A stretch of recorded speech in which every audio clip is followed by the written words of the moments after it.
ఇప్పుడు చెప్తుంటాం వీళ్ళకున్న వీళ్ళ అరుపులే నిజాలైతే వీళ్ళు గొంతు తెరవడమే నిజమైపోతే ఇప్పుడు టీడీపీ చేసే అబద్ధాలన్నీ కూడా గాల్లోంచి కల్పితాలు కూడా తీసి చేసేవన్నీ కూడా నిజాలే అనుకోవాల్సి వస్తుంది. నిన్న అసలు జరిగినప్పటి నుంచే వాడు సర్దుకొని గుమ్మడికాయ దొంగ ముందు ఇంకా భుజాలు అప్పుడే భుజాలు తడుక్కోవడం, దొంగని అరుచుకుంటా పరిగెత్తుకుంటా పోయి తప్పించుకోవాలని చూడడం, క్లాసిక్ కేసులు ఏమైనా ఉండేవి వీళ్ళే చేసేది. ఇప్పుడు ఈ డ్రగ్స్కు సంబంధించినంత వరకు వచ్చి పడింది అక్కడికి వైజాగ్లో ఒక భారీ సినిమా తరహాలో సినిమా ఫక్కీలో అది బయటకు వచ్చింది, పట్టుబడింది. సిబిఐ సెంట్రల్ గవర్నమెంట్ చెందిన సిబిఐ దాన్ని పట్టుకుంది. ఓ పక్క అది జరుగుతుంటే అసలు వీళ్ళు పెట్టి వాళ్ళు చేస్తున్న ఆరోపణలు పైత్యం ఎక్కడికి పోతుందంటే, సరే సోషల్ మీడియాలో ఎవడో కింద లేయర్లలో ఉండేవాళ్ళు ఏదో చేస్తే ఉంటే పార్టీ అధ్యక్షుడు, ఆ పార్టీ వాళ్ళు పెట్టిన జాతీయ ప్రధాన కార్యదర్శి అతని కొడుకు లోకేష్ వాళ్ళు కూడా ట్వీట్లు పెట్టడం. అసలు చంద్రబాబు నాయుడు ఆయన ముఖ్యమంత్రిగా పనిచేశాడు రాష్ట్రానికి, ఇంతకుముందు చేశాడు, ఈ రాష్ట్రానికి మళ్ళీ కావాలని పగటికెళ్ళాలి అంటున్నాడు. అతని కొడుకు ఫ్యూచర్లో ఎప్పుడన్నా అయిపోతానేమని అతను పగటికెళ్ళాలి అంటున్నాడు. ఆ బుద్ధి అన్నా ఉండాలి, కొంత ఇంగితం ఉండాలి కదా. ఏం మాట్లాడుతున్నాము, ఏ స్థాయి వ్యక్తులము, మాట్లాడే ముందు మా స్థాయి కన్నా ఇది సరిపోతుందా, ఫ్యాక్ట్స్ ఏంటి, ఫ్యాక్ట్స్ లేదు మాట్లాడకూడదు అనే కనీస జ్ఞానం కనీసం ఇంగితం అన్నా ఉండాలిగా. ఇప్పుడు దానికి రిప్లై మేము ఎక్స్ప్లెనేషన్ లాగా ఇచ్చుకోవాలి. ఇప్పుడు అలా జరిగిండేది ఒక అసలు నిజంగా అది దేశంలోకి వచ్చింటే భయంకరంగా ఉండేది. లక్కీగా ఇంటి రావడము పట్టుకోవడం అనేది ఒక పెద్ద రిలీఫ్ స్టేట్కే కాదు దేశానికి కూడా. అంత భారీ ఎత్తున వచ్చిందంటే అది ఎక్కడికి టార్గెట్ పెట్టుకున్నారో ఎవరు పెట్టుకున్నారో అని అనుకుంటే ఇప్పుడు వీళ్ళే అరిచే అరుపులు చూస్తుంటే వీళ్ళే ఉన్నారేమో అనిపిస్తుంది. అట్లాగా కంపెనీల్లో ఎవరున్నారని తెలిస్తే అంతా ఈ కుటుంబాల దగ్గరగా ఉండేవాళ్ళు, బంధువులు. సాక్షాత్తు ఈయన చంద్రబాబు నాయుడు వదిన ఇప్పుడు BJP state president Purandeswari NT Ramarao గారి కుమార్తె, ఆమె కొడుకు ఒక కంపెనీ దాంట్లో కంపెనీలో ఉన్నాడు. ఆమె వియ్యంకుడు ఆ కంపెనీలోనే పార్ట్నర్ అనుకున్నారు. వాళ్ళు ప్రమోట్ చేసిన కంపెనీనే తర్వాత డివైడ్ అయ్యింది, ఒక్కొక్కరు ఒక యాక్టివిటీ చూసుకుంటున్నారు. బయటకు వచ్చి మేము అటాక్ చేసి వీడు సంజయ్ శివార్ వాళ్ళు టీడీపీ వాళ్ళు అట్లాంటి వాళ్ళు ఉల్టా ముందే అందుకొని హడావుడిగా రాత్రి నుంచి పొద్దున్న నుంచి ఉదరగొడుతున్నారు. ఇప్పుడు ఇది కాదు, ప్రతి దాంట్లోనూ వాళ్ళు అలాగే చేస్తున్నారు ఫస్ట్ నుంచి ఇప్పటి వరకు.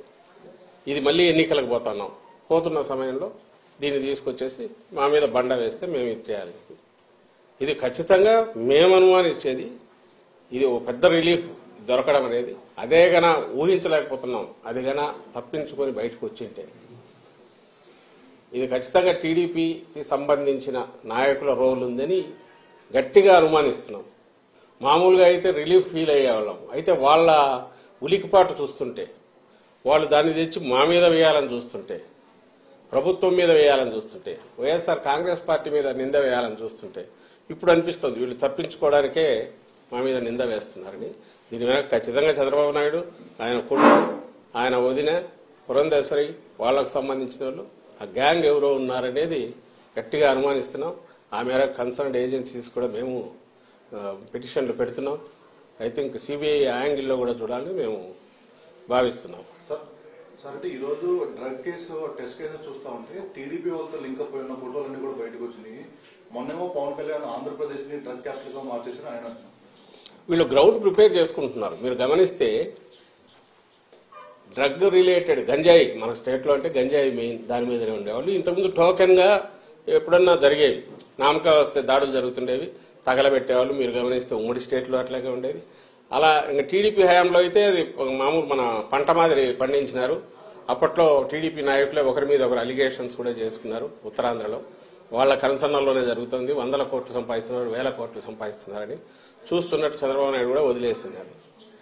ఈ మా గవర్నమెంట్ వచ్చాక, జగన్మోహన్ రెడ్డి గారి గవర్నమెంట్ వచ్చాకనే నాట్ ఓన్లీ ఆ సాగును ధ్వంసం చేయడమే కాకుండా ప్రత్యామ్నాయ జీవనోపాధి కూడా కల్పించి అట్రాక్టివ్ ఆకర్షణీయమైంది. ఎందుకంటే దాంట్లో వచ్చే తక్కువ కష్టానికి ఎక్కువ ఫలితం వస్తుంది కాబట్టి దానికే అలవాటు పడి ఇంకా వేరే వైపు చూడని అటు ఆ ప్రాంతం ప్రజలందరికీ కూడా, అదిలో సరిహద్దు ప్రాంతంలో ఉండే వాళ్ళందరికీ ప్రత్యామ్నాయ పంటలను చూపించింది మా ప్రభుత్వం. దానికోసం సెంట్రల్ గవర్నమెంట్ కూడా, హోమ్ డిపార్ట్మెంట్ కూడా ప్రైజ్ చేసింది. ఏపీ నెంబర్ 1 నిలబడింది. ఏది ఈ ఆపరేషన్ పరివర్తన అని, ఆపరేషన్ నవోదయం అని. ఎవరైతే ఈ సాగు మీద డిపెండ్ అయిన ప్రజలు కానీ, బార్డర్ వీళ్ళు కానీ దానికి అలవాటు పడిన వాళ్ళను దాని నుంచి మళ్లించడంలో ఏపీ నెంబర్ 1 అనేది నిలబడింది. దానికోసం ఎస్సీబీ అదే పని మీద ఉంది. ఎస్సీబీ పెట్టిన తర్వాత 11,000 12,000 ఎకరాల్లో సాగును ధ్వంసం చేశారు. అంతటితో మళ్లీ వాళ్ళు దాని వైపు పోకుండా different crops, alternative crops, remunerative crops ను అక్కడ ప్రమోట్ చేసి వాళ్లకు జీవనోపాధి కల్పించి అది కన్సిస్టెంట్ గా నడుస్తుంది. ఉక్కుపాదం అంటే రియల్ సెన్స్ లో మోపడమే కాకుండా ఆ ప్రజలు మళ్లీ సర్వైవ్ అయి బాగా ఎదగడానికి అవసరమైన ఏర్పాట్లు కూడా చేసింది ఈ ప్రభుత్వం. అలాగే ఈ కంపెనీ ఏది చెప్తున్నారో ఆ కంపెనీ తప్పుడు పనులు చేస్తే యాక్షన్ తీసుకుంది ఈ ప్రభుత్వం, మా జగన్మోహన్ రెడ్డి గారి ప్రభుత్వం, వైఎస్ఆర్సీపీ ప్రభుత్వం. ఇప్పుడు ఇంపోర్ట్ చేసుకున్నారు, డ్రగ్ ఇంపోర్ట్ చేసుకున్నారు, డ్రగ్స్ దొరికి ఆయన కంటైనర్కి సంబంధించిన కంపెనీ. ఇటు చూసేది ఈ వైపు నుంచి డ్రగ్స్ ను వాడకాన్ని తగ్గించడానికో, గంజాయి సాగును అసలు ఎరాడికేట్ చేయడము, వాళ్ళు మళ్లీ ఆ వైపు చూడనవసరం లేకుండా రెమ్యూనరేటివ్ ఆల్టర్నేటివ్ ఇది మన క్రాప్స్ వాటిని వాళ్ళకి అలవాటు చేయడము, ఇది జరిగి కన్సిస్టెంట్ గా పోతుంది. ఎవ్రీబడికి మీరు మీడియా కూడా కవర్ చూడొచ్చు, పోయి వస్తున్నాయి కదా స్టోరీస్. బార్డర్ లో కట్టుదిట్టం చేశారు, స్పెషల్ ఏజెన్సీని పెడితే దాన్ని నువ్వు ఎలాగూ ప్రైజ్ చేయలేవు, నీ వల్ల కాలే. 14-19 మధ్య నువ్వు దాన్ని అసలు గంజాయి సాగు 3 పూలు 6 కాయలుగా నువ్వు ఇదేట్టు నువ్వు చేసావు, చంద్రబాబు నాయుడు చేశాడు. ఈరోజు దాన్ని ఎరాడికేట్ చేసిన మా మీద, నేను ఇంతకుముందు అన్నట్టు దొంగ అన్నట్టు మా మీద నిందలు వేసే ప్రయత్నం చేస్తున్నారు. ప్రతి దాంట్లో ఇదే పని చేస్తున్నారు. ఈ రోజు ఎన్నికల సమయంలో కూడా మాట్లాడడానికి ఏం లేక, చెప్పడానికి 1,00,000 ఉంటాయి. ఎన్నికలు వస్తే మేమేం చేస్తామో మీరేం చేయలేదు చెప్పాలా, లేదా మేము గతంలో ఏం చేశామో వాళ్ళు చెప్పాలా, లేదా రేపు దాని మీద ఆధారపడి రేపు ఇది చేస్తామని చెప్పుకోవాలి. ఆ ఇది లేదు కాబట్టి ఈ తప్పుడు నిందలు ఈ పర్టికులర్ కేసులో అయితే వాళ్ళు తప్పించుకోవడానికి మా మీద బండలు వేస్తున్నారనేది మేము భావిస్తున్నాం. అందుకే ఆ కన్సర్న్ ఏజెన్సీకి ప్రెస్ కౌన్సిల్ కూడా కంప్లైంట్ పంపుతున్నాం. ఈనాడు, ఆంధ్రజ్యోతి వాళ్ళ తప్పుడు రాతలు, ఆ ఛానల్స్ వాటన్నిటి మీద కూడా లెటర్సీ. అయితే ఇది కన్సిస్టెంట్ గా ఈ తప్పుడు ప్రచారం, అబద్దాలు రిపీటెడ్ గా మాట్లాడడం అనేది టీడీపీకి అలవాటైంది. రాష్ట్ర ప్రజలు గమనించాలి. లోకేష్ కూడా ట్వీట్ చేశారు కదా మార్నింగ్, బ్రెజిల్లో అవినీతి జరుగుతుంది, దానికి వైసీపీ ముఖ్య నేత కుటుంబ సభ్యులు ప్రమేయం ఉందనే విషయం నేను గతంలోనే చెప్పాను, ఇప్పుడు రుజువైందని ఒక ట్వీట్ కూడా చేశారు. వీడియో కూడా ట్వీట్ చేశారు.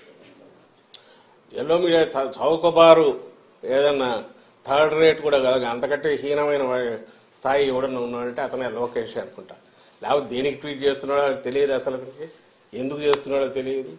ఏమన్నా మోకాలకు బట్టతలకు సంబంధం ఉందా?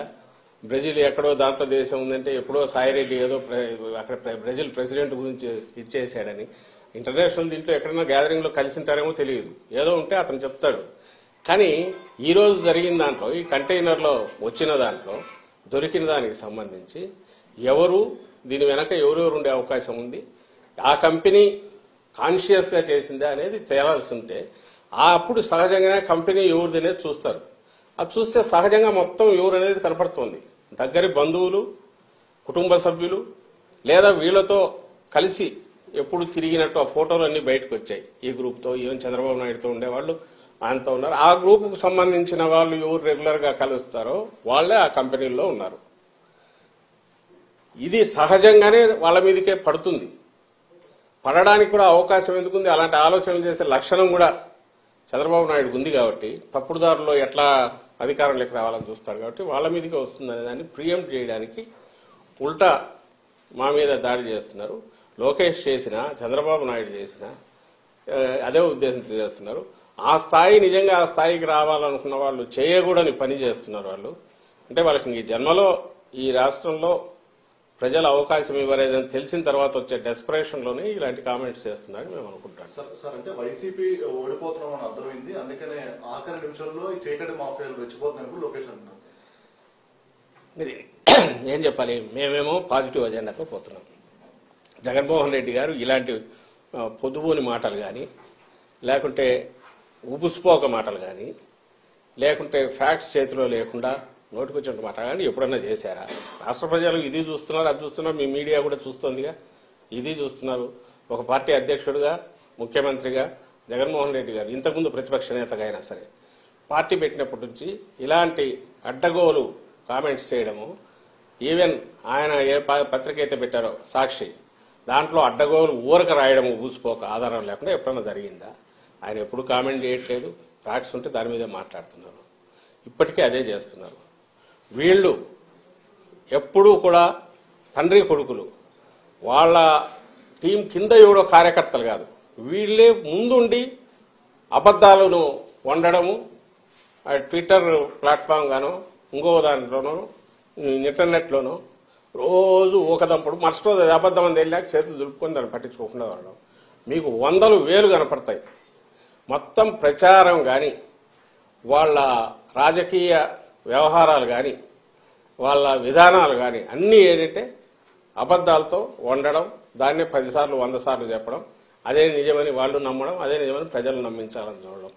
గంజాయి అయినా, ఇసుక అయినా, ఇంకోటైనా వాళ్ళు ఏదన్నా ఈరోజు అంటున్నారంటే ప్రతిదీ కూడా వాళ్ళకు చెప్పుకోవడానికి ఏమీ లేక, మాకు చెప్పుకోవడానికేమో చాలా ఉన్నాయి. అందువల్ల పాజిటివ్ అజెండాతో మేము పోతున్నాం. మీరు ఈ మధ్య సిద్ధం సభలు చూసినా, రేపు జగన్మోహన్ రెడ్డి గారికి జరిగే సభలు చూసినా, మా నాయకుల ప్రచారం చూసినా మేము చేసినవి చెప్తున్నాం. మీరే గమనించండి, ఆలోచించండి. రాజకీయ పార్టీ మేము చేయాలనుకున్నవి, చేసిన పనులు చెప్పాలనా? ఒక థర్డ్ రేటు పల్ప్ బుక్లో వచ్చినట్టు ఫిక్షను దాన్ని పట్టుకొని అవి వాటికి సంబంధించినవో, ఏదో వ్యక్తిత్వ హననం చేసి వాటికి సంబంధించినవో, క్యారెక్టర్ అసాసినేషన్కు పాల్పడి ఇవన్నీ తెచ్చి మీడియా ద్వారా వండి ఇదే ప్రజలకు అవసరమైన రాజకీయం అన్నట్టు చేయడం, అది రియల్ రాజకీయమా? అది కాదని రిజెక్ట్ చేశారు. ఇప్పుడే 19లో రిజెక్ట్ చేశారు. ఈసారి కూడా వాళ్ళకు ఏమీ లేదు చెప్పడానికి. ఈవెన్ వాళ్ళు అనుకుంటున్న హామీలు రిపీటెడ్గా చెప్పడానికి కూడా భయపడుతున్నారు. ఎందుకంటే నువ్వు నిన్న ఏం చేసావని అడుగుతారు. 14-19 మధ్య చేయలేదు కదా, అబద్దాలు ఆడినావు, ఇచ్చిన అబద్దపు హామీలు ఒక్కటి నిలబెట్టుకోలే కదా అనేది అడుగుతారు. అందుకోసం వాడి జోలు కూడా పోవట్లా. రేపు ఏదో చేస్తామని చెప్పాలంటే భయం, నిన్న ఏం చేసావని జనం అడుగుతారని.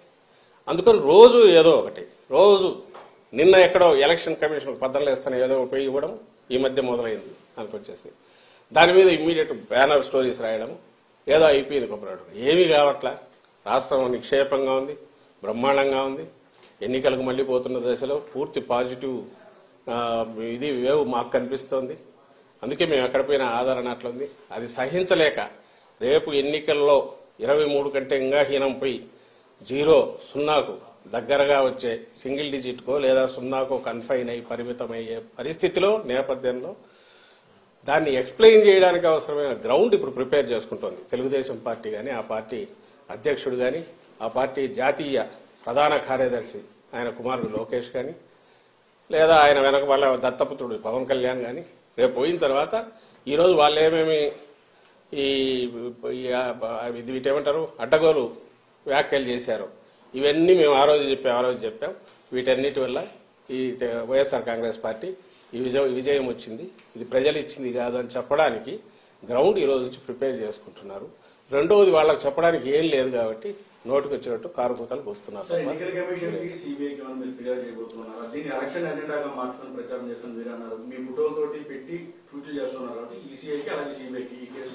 అన్ని కన్సర్న్ ఏజెన్సీస్ అన్నిటికీ ఎన్నికల వాతావరణం వచ్చింది కాబట్టి సహజంగా ఎలక్షన్ కమిషన్ ఆధీనం లేక అన్ని వెళ్ళే కాబట్టి వాళ్లకు ప్రెస్ కౌన్సిల్కు ఇంకా ఇంక్లూడింగ్ సిబిఐకి ఇంకా కన్సర్న్ ఏజెన్సీ అంటే అన్నిటి కూడా రిప్రజెంటేషన్స్ మా పిటిషన్లు వెళ్తాయి. ముందు ఈ తలనొప్పి ఏదో వదిలి అది తేలాలి. అది ఖచ్చితంగా నీడియల్ ఆఫ్ సస్పిషన్ కాదు, బలమైన ఇదే ఆధారాలతో చంద్రబాబు నాయుడు కుటుంబము లేదా ఆయన వదినకు సంబంధించిన కుటుంబము వాళ్లకు లేదా టీడీపీ యాక్షన్ ప్లాన్ ఈ ఎన్నికల్లో ఎట్నోట్ల అడ్డదారుల్లో ఇది చేయాలంటున్న దాంట్లో దీని రోల్ కూడా ఉండే అవకాశం ఉంది కాబట్టి ఈ కంటైనర్లో ఉన్న డ్రగ్స్ కూడా దాని పర్పస్ కోసం వచ్చిందని మేము గట్టిగా అనుమానిస్తున్నాం కాబట్టి ఆ దిశగా ఇన్వెస్టిగేషన్ జరగాలి. ఎలక్షన్ కమిషన్ కూడా కాగ్నిజెన్స్ లేక తీసుకోవాలని కోరుతాం. అట్ ది సేమ్ టైం దాని పని అది జరుగుతుండగా మా పాజిటివ్ అజెండాతో మేమైతే ముందుకు వెళ్తాం. వాళ్ళ మాదిరి రోజు కుట్టాడితే ఆ రోజు కుట్టేసి అయిపోయింది, మరుసటి రోజు ఒకటి ఎట్లా ఎన్నికల వరకు ఇట్లే లాక్కుపోయి అడ్డదారుల్లోనో బయటపడాలని లేక మాది మేము చెప్పుకోవడానికి కానీ ప్రజలను కన్ఫ్యూజ్ చేసే చెప్పుకోవడానికి అవకాశం లేకుండా టైం దానికి స్పేస్ లేకుండా ప్రజలను కన్ఫ్యూజ్ చేసి ఆ దీంట్లో తమ పబ్బం గడుపుకోవాలని చూసే వారి ఆటలు సాగనివ్వమని ఖచ్చితంగా చెప్తాను. భారీ స్థాయిలో గంజాయి తగలబెట్టారు. సాయంత్రం బదిలీ చేసిన దాఖలాలు ఉంది. అయితే ఇప్పుడు ఇంటర్పోల్ కి సంబంధించినటువంటి సమాచారంతో సిబిఐ రమణ దిగిన తర్వాత లోకల్ పోలీస్ ఇంటర్ఫీరెన్స్ అంటూ విమర్శలు కూడా వస్తున్నాయి. దాని మీద సిపి కూడా వివరించినటువంటి సిచ్యువేషన్. దాని మీద ఇప్పుడు సిపి ఎక్స్ప్లెయిన్ చేసినట్టున్నాడు కదా. వాళ్ళు రమ్మన్నారు, డాగ్స్ వాడు అన్నారు, పోయిన తర్వాత అవసరం లేదన్నారు. అది అవసరం లేదన్నారు కాబట్టి మేము వెనక్కి వచ్చామన్నారు.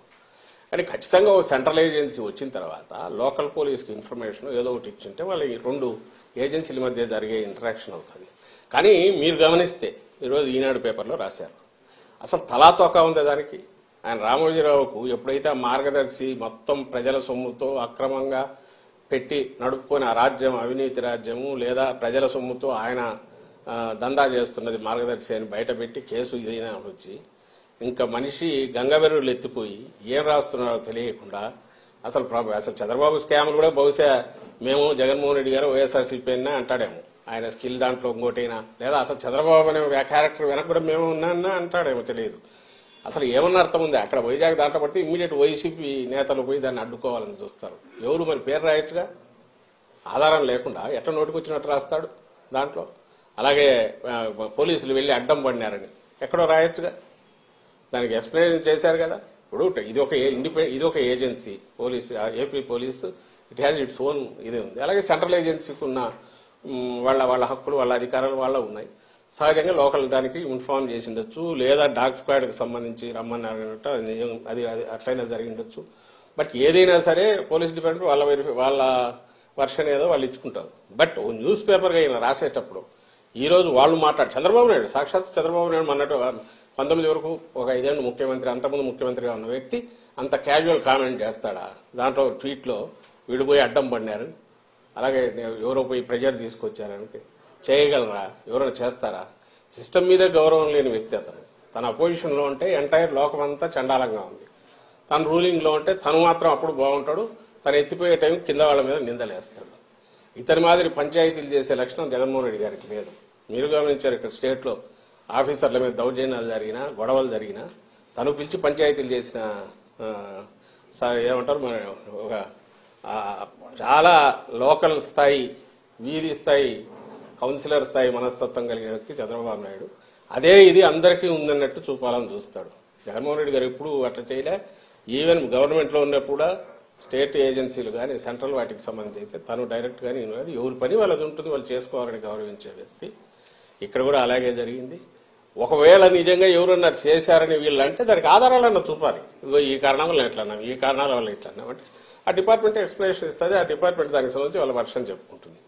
అంతేగాని నోరు ఉంది కదా, లేదా పేపర్ ఉంది కదా, లేదా నన్ను జగన్మోహన్ రెడ్డి గారు చేసినట్టు ప్రభుత్వం కదా సిఐడి కేసు పెడితే రామోజీరావు ఫీల్ అయిన ఆయన కొత్త రాసి నాకు సర్క్యులేషన్ ఉంది కాబట్టి జనంలోకి అది వేసేస్తే అబద్ధం కథ అది చదివి జనం అందరు నవ్వుతారంటే ఆ కాలాలు మారిపోయినాయి. ఇప్పుడు కాదు, ఎవరికి వాళ్ళకి తలకాయ ఉంది, జనం కూడా ఆలోచిస్తారు అనే ఇంగితం ఆ రామోజీరావు కానీ లేదా రాధాకృష్ణ గారి లేకపోతే చంద్రబాబు నాయుడు కానీ వాళ్ళందరికీ ఉండాలని కోరుకుంటున్నాను.